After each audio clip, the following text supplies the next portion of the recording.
In exactly 48 hours, the United States government could completely shut down, freezing paychecks for millions of federal workers, halting crucial economic data that Wall Street desperately needs, and potentially triggering a financial crisis that could wipe out your savings faster than you can imagine. This isn't some distant political drama that won't affect you. This is happening right now. And if you don't understand what's coming, you could be caught completely off guard when your investments start plummeting and the economy goes into freefall. Before we dive into everything that's about to unfold and how you can protect yourself, if you want to stay ahead of financial crises like this one and never be caught off guard by economic disasters again, make sure to subscribe to this channel right now and hit that notification bell. We break down complex financial situations into simple terms that everyone can understand, and we always give you the information mainstream media won't tell you. Plus, subscribing is completely free and helps us bring you more content like this that could literally save your financial future. Do it now while you're thinking about it. While most Americans go about their daily lives completely unaware of what's brewing in Washington, there's a 93% chance the country is heading straight into a recession. Artificial intelligence is already taking over drive-through jobs, and now potentially devastating consequences across the entire economic system loom, if nothing gets done in the next 2 days. The situation looks absolutely terrible, and what makes it even worse is that most people have absolutely no idea what's really happening behind the scenes or how this will directly impact their everyday lives.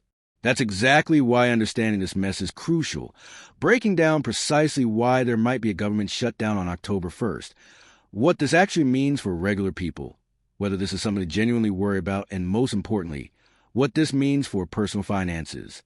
There's so much critical information being hidden from the public right now, and this explanation will show exactly what's about to unfold in the coming days. The massive question burning in everyone's mind needs answering. What exactly is a government shutdown, and how does this directly affect daily life in ways people might not even realize? Well, at first glance, everything starts with a topic that's been dominating headlines, but many don't fully understand: the debt ceiling. In the simplest possible terms, this is the maximum amount of money that the United States government is allowed to spend to meet all of its existing obligations. This includes Social Security payments that millions of Americans depend on for survival, Medicare benefits that keep the elderly population healthy, military salaries for those protecting the country, interest payments on national debt, tax refunds that people desperately need, and countless other responsibilities that a functioning country absolutely must maintain to keep society running smoothly. When headlines mention the national debt reaching $37 trillion, this massive number didn't just appear out of nowhere. Every single dollar of that debt represents a commitment the government has made to its citizens and creditors around the world. Lawmakers deliberately set a budget that determines exactly how much the United States government is allowed to spend during any given period, and this system is supposed to keep spending under control and prevent borrowing into complete financial ruin. However, even though the country has come dangerously close to defaulting on this debt multiple times over the past few years, creating massive uncertainty in global financial markets, the situation is once again in serious trouble with a completely different obstacle: the 2026 budget. Even though Congress previously agreed to increase the debt ceiling by more than $5 trillion, which was supposed to give breathing room, the question of how that money will actually be allocated and spent is a totally different story, causing all kinds of problems. Normally, in a typical situation when the government is actually functioning properly, budgets like this are supposed to be approved by September 30th of the current year, so they can be allocated for the following year. This gives everyone plenty of time to plan, allocate resources, and make sure essential services continue without interruption. But if this doesn't happen on time, if elected officials can't do their basic job of agreeing on a budget, then what's called a government shutdown occurs, which is exactly as dramatic and disruptive as it sounds. Even though it might seem completely ridiculous that the most powerful government in the world can literally shut down its operations just because politicians can't agree on how to allocate their budgets, this isn't some new phenomenon. According to the Anti-Deficiency Act of 1884, which has been a law for well over a century, federal agencies are absolutely prohibited from spending or committing any money whatsoever without a proper budget appropriation from Congress. This means that without congressional approval, government agencies literally cannot function, cannot pay their employees, and cannot provide essential services that millions of Americans rely on every single day. Consequently, the absolute worst-case scenario that the country is potentially facing right now is that all non-essential government spending gets completely suspended, including something that most people don't even think about, but is absolutely crucial for the economy: the collection, processing, and release of government data, like employment numbers and inflation statistics, that the Federal Reserve desperately needs to make their next interest rate decision on November 7th. Without this data, the Fed is basically flying blind when it comes to monetary policy, which could have massive consequences for everyone's financial future. Understanding exactly why this is happening is really important, because the reasons are more complex than most news outlets are willing to explain. Government spending operates on an annual basis, with laws being passed that dictate exactly how future funds will be spent across different departments and programs. However, when there's a complete deadlock between political parties, or when people just refuse to compromise and work together, that's when things get really interesting and really frustrating for ordinary citizens who just want their government to function properly. In a normal scenario where politicians actually acted efficiently and put the country's interests above their own political ambitions, a budget will be passed by the House of Representatives, approved by the Senate, and then signed by the President to become law. It's supposed to be a straightforward process that happens every single year without drama or crisis. However, in 2025, there's a serious problem making this process nearly impossible. Even though Republicans currently control both the House and the Senate by majority, which should theoretically make passing a budget easier, not everyone within the party is united on key issues. This means that for any bill to actually pass and become law, every single person needs to come to some kind of agreement, and that means someone is going to have to give up more than they'd like. To make the situation even more complicated and frustrating, some Democrats want their own proposals added to the spending list to secure their votes, which means they're essentially holding the budget hostage until they get what they want. So there's this messy situation where Republicans are disagreeing among themselves about spending priorities. Democrats are trying to include their own demands to influence the vote, and neither side seems willing to reach a quick solution that would prevent a shutdown and protect the American people from unnecessary economic uncertainty. For those curious about what exactly they're fighting over, here's the basic breakdown of the disagreement. Republicans essentially want to keep the government running and operating normally, but they don't want to spend any additional money beyond what's absolutely necessary. They want to prevent new spending increases and actually reduce government expenditure wherever possible.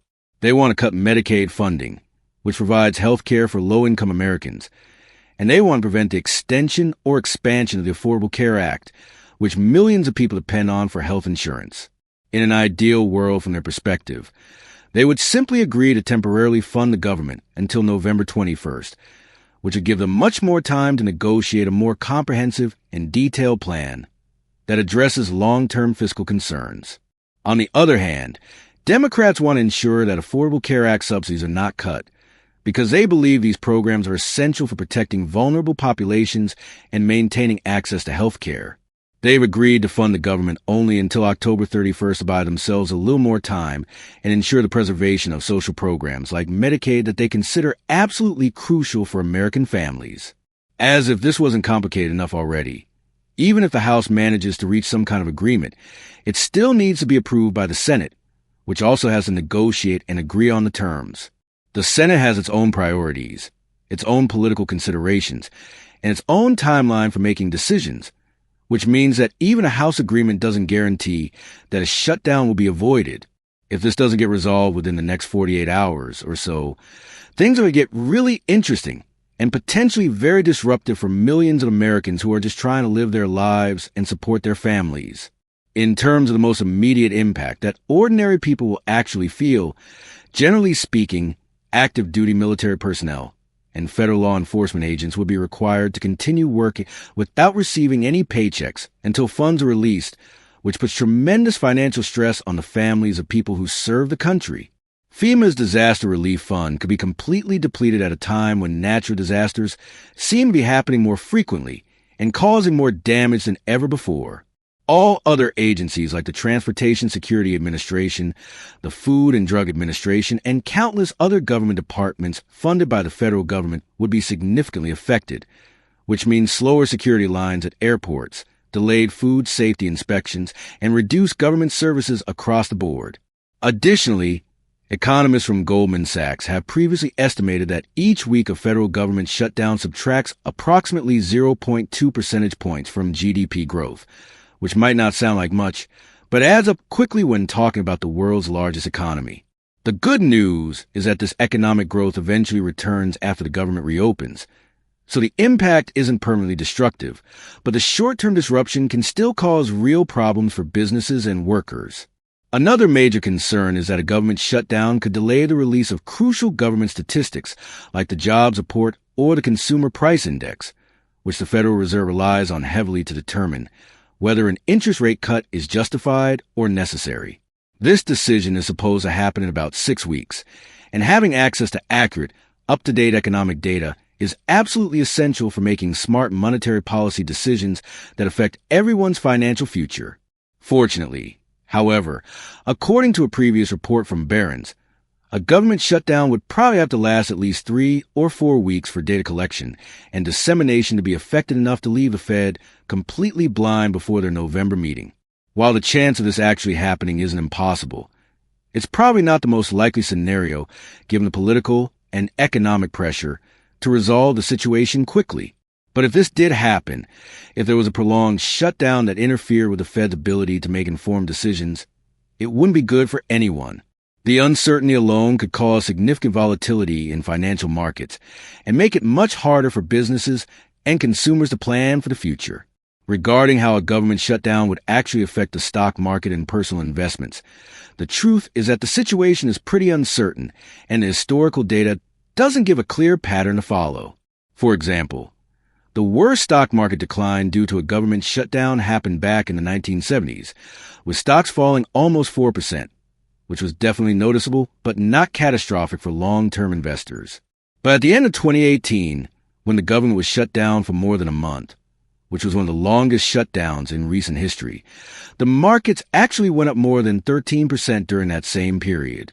So from that perspective, it seems like government shutdowns don't necessarily have a predictable impact on stock prices.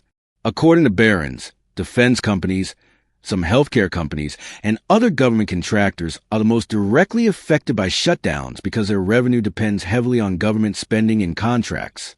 But for the broader market, the direction of corporate earnings, interest rates, and other macroeconomic factors tend to be much more relevant for determining stock prices than whether the government is temporarily shut down.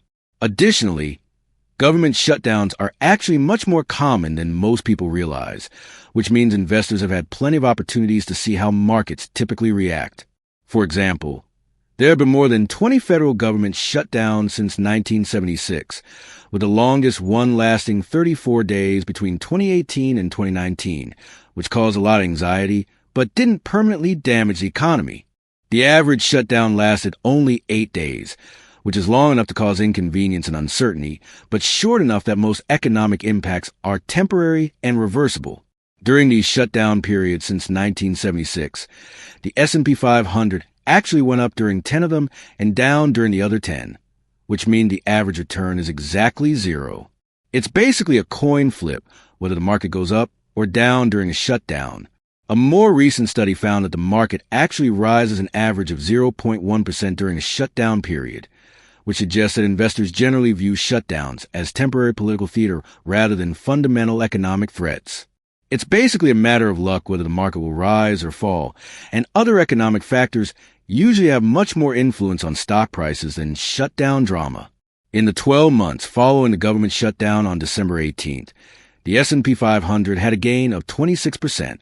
In the year following the 2013 shutdown, the return was 19.7%. Since 1980, the average S&P 500 return in the 12 months following government closures is 16.95%, which is actually above the long-term historical average and suggests that shutdowns might even create buying opportunities for smart investors. The real issue here isn't necessarily stock market returns, but rather the loss of confidence in the entire American economic system and the ability to govern effectively. This sends a signal that there isn't unity in the United States, that the political system is broken, and that the country can't be trusted to handle basic governmental responsibilities like passing a budget on time.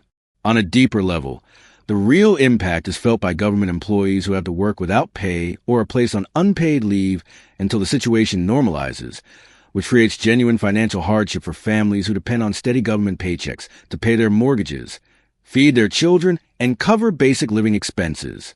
However, as scary as it sounds to hear about a government shutdown, this is really just negotiation and a game of chicken to see which side will give in first and make the compromises necessary to keep the government running. Most likely, they're going to drag the situation out until the very last minute, until magically they reach some kind of agreement to postpone the problem a little longer and simply push the responsibility forward to deal with later. This means that most likely, everything being seen today is just political theater designed to score points with voters and put pressure on the opposing side to make concessions. Unless someone works directly for the U.S. government or depends heavily on government services, they probably don't have much to worry about in terms of day-to-day life being disrupted by a short-term shutdown. However, the country isn't completely out of danger yet. And even though a government shutdown isn't going to be disastrous for most people, there's another issue that very few people want to talk about but could have much more serious long-term consequences.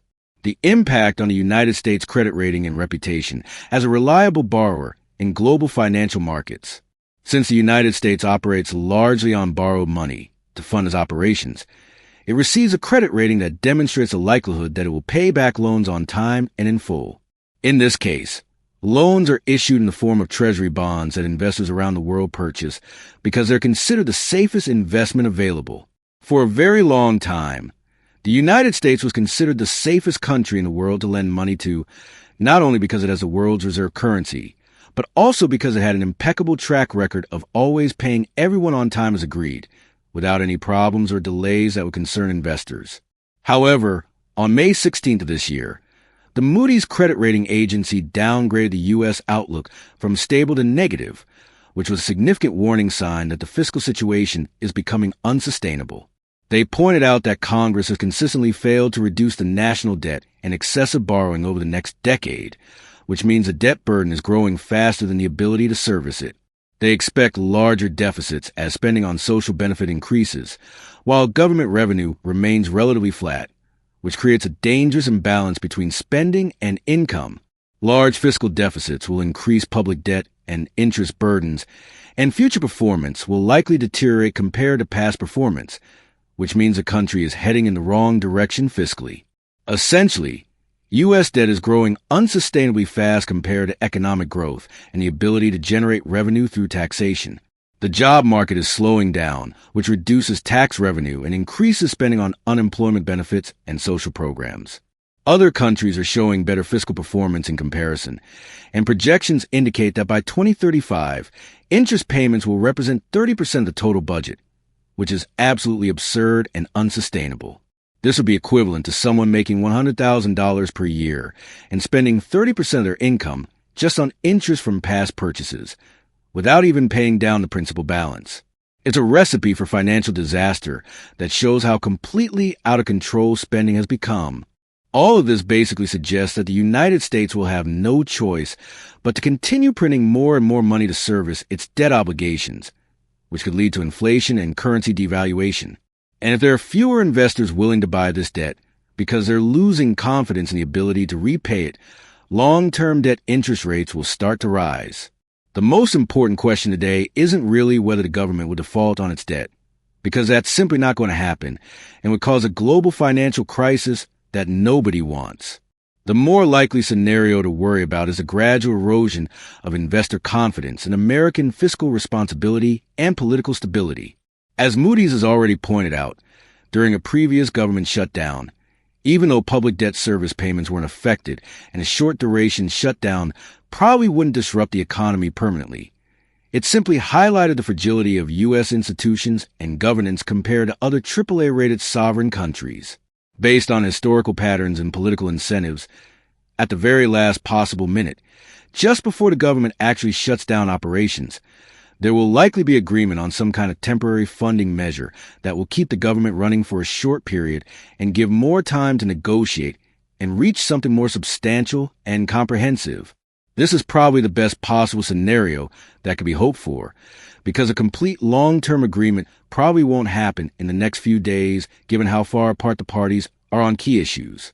A government shutdown doesn't benefit anyone politically or economically, and a negotiation strategy won't be best for ordinary citizens who just want stable government services and a functioning economy.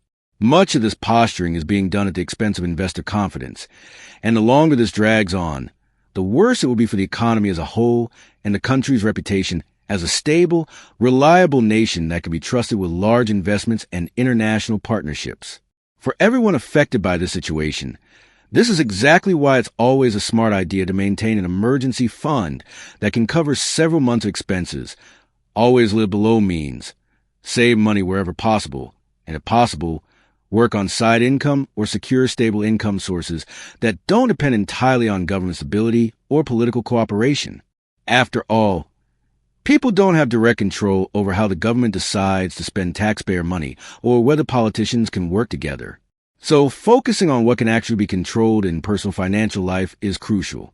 Taking care of oneself first, building up emergency funds, investing in skills and education, regardless of what happens in Washington. What will happen with this potential government shutdown? Will there be genuine economic impact? Or is this just political theater that will get resolved at the last minute? The coming days will reveal whether politicians will actually find a way to work together before October 1st, and what that means for every American's financial future.